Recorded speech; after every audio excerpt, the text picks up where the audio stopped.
Bigo host, meron sa mga Bigo host na mga pasaway na kumbaga hindi nasunod kung ano ang mga totoong requirements.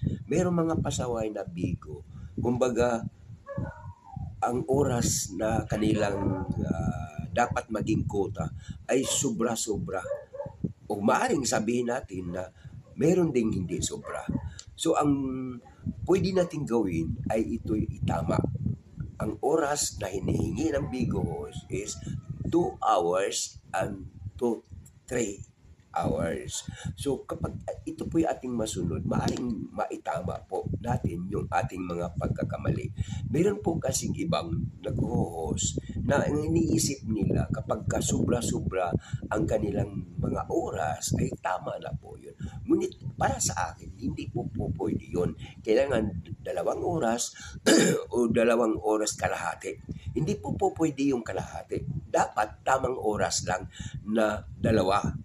Kung yun ay yung matatapos. Kung 3 naman, aabutin ka ng 3, mas maganda 3 oras sa isang pagla-live mo. Ngayon, kung ang yung oras na ginagamit isa't kalahati, hindi po pwede yun kalahati. Dapat talaga eksaktong 1 oras, kung 1 oras man, o 2 oras man, eksaktong 2 oras. Yan po ang totoo, na kapag umoras po kayo, ay may tama yung oras. Hindi po yung isa't kalahati. Kung isa't kalahati man ang napag-orasan mo, di kumpletuhin mo na. Gagawin mo na yung 2 oras. Kasi yung kalahating oras, sayang din po yun eh. Ay magiging sayang yun eh. Ikaw ba naman na hindi mo dapat talaga sayangin yung oras dahil sa ang oras ay mahalaga.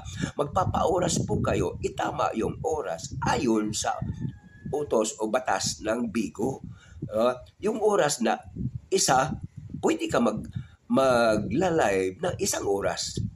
At sa susunod na mga araw o mga hapon kumbaga, doon mo susundan ng 1 oras, panibagong 1 oras. So kung 1 oras ang pakay mo, 1 oras, itama mo ng 1 oras.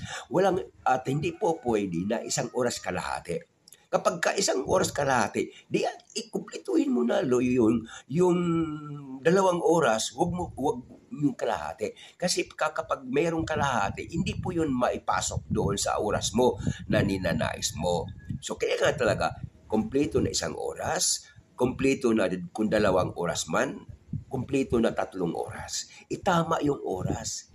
Ulitin ko, hindi pwede na sumobra sa kalahati. Kung gusto mo naman at natapos ka, sa iniisip mo ay 1 kalahating oras ka na at ayaw mo na, so useless po yung kalahating oras. Hindi po papasok po doon yun sa counting ng Bigo natin na oras. Kasi nga kalahati ka lang. So kaya nga, magpapaoras ka ay kumpletong 1 oras. Kung gusto mong 2 oras, kumpletuhin mo na 2 oras. At kung gusto mo ng 3 oras, di kumpletuhin mo na 3 oras.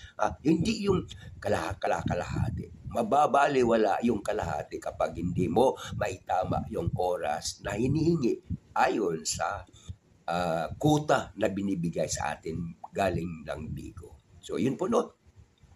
So para hindi masayang lahat, sayang naman kapag sumobra ng kalahati o kaya ilang minuto man lang sumobra doon sa oras na hinihingi sa atin ng Bigo.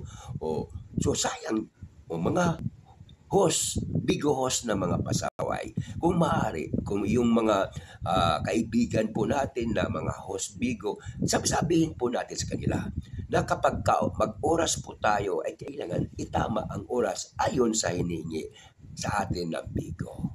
Sige, salamat po sa susunod na pag-uusap natin.